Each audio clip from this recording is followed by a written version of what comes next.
Fighter's State of Mind, episode 17. Happy New Year to each and every one of you. We've got a hot topic tonight, but before I go into all of that, Happy New Year, like, share and subscribe. Yeah, we're giving you something fresh, something original. No one ain't doing it like we're putting it down. Do you know what I mean? So with that being said, we've got Silas and we've got Maverick in the building. I'm just going to hand over the mic because I'm dying to hear what's popping today. Yeah. Yo, big up you, man. Happy New Year, as Riddler said. You know what I mean? New year, new start, and that. And yeah, we definitely did start the new year with a bang. Saturday night, we saw a massive heavyweight card brought to you by,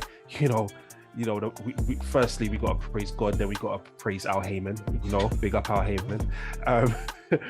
Yeah, that card was massive. I don't know if you were paid attention. It was obviously the Ortiz versus Martin. There was a massive card. We had Sanchez versus Hammer, Washington versus Demirezin, Rice versus Coffee Part 2, and I'm not talking food. And we had Vic Hurst versus Kaladze. So, firstly, you guys tuned in, I'm sure. Everyone knows what's up.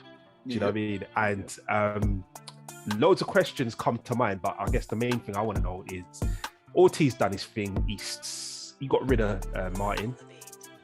Is he the boogeyman? Yeah, after that performance, and generally speaking, looking back, hindsight's 2020, is he the boogeyman? Has he been the boogeyman that he was branded as? I'll go first.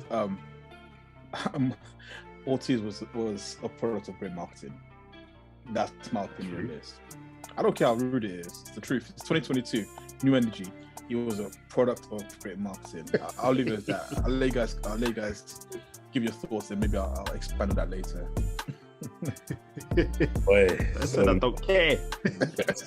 seldom do we see this, but boy, I'm gonna have to concur with the Maverick here. I'm also singing from the same tune. Yeah, it was clever marketing, and big up to Al Heyman with this one, man.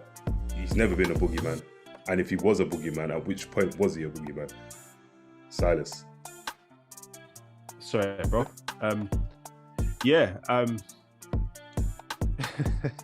Sorry, it's just funny to see you lot in your little kumbaya by the fireplace, singing along, holding hands, all trying to get, trying to diss Ortiz. But the fact of the matter is, he is the boogeyman. He has been a boogeyman by default, actually.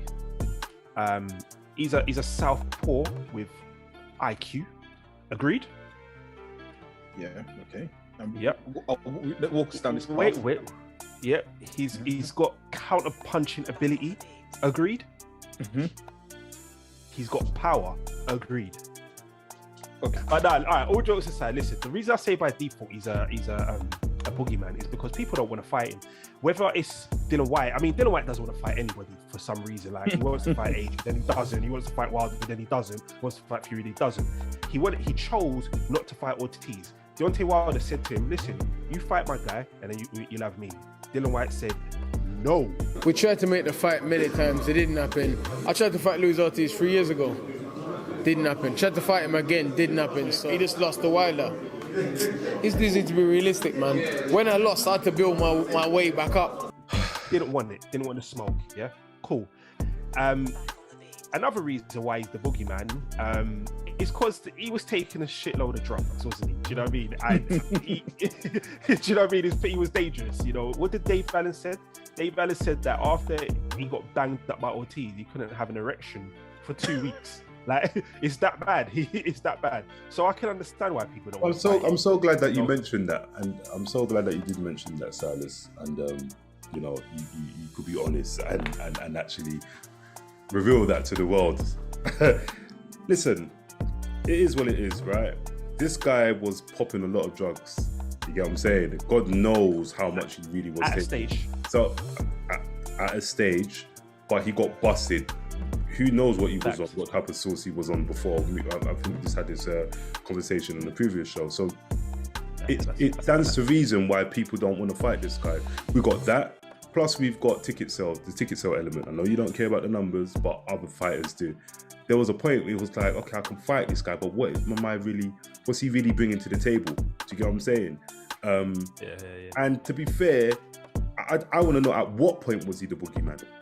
What point was he the boogeyman? Was he a boogeyman when he fought, I don't know, Byron Poli, or what fight out there was it when people said, you know what, he is definitely the boogeyman? Did you see what he did to Tony Thompson? I don't know. You tell me. Yeah, see, I'm gonna have to agree with that. I'll say this. I think it's going to lead into another thing we'll talk about. But for a long time, we had a dearth, whatever the term is, in talent in the heavyweight division. So it was easy to say he was the boogeyman. Great marketing, like I said, you always have to tell a story, right? That's what promoters have done over the years. The reality is this, right? He was old. Yes, he had a great amateur Cuban, amateur career as a Cuban.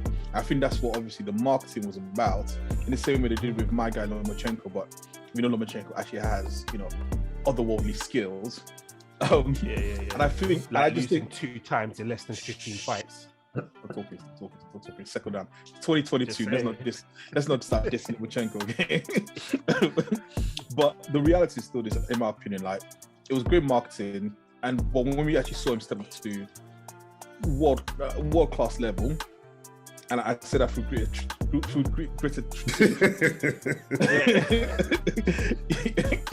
he got knocked out, and I think all the top heavyweights would have knocked him out. So I think it was good. But hold on. Like, listen, at the end of the day, like, the whole thing is we wanted to see Wilder versus AJ, right?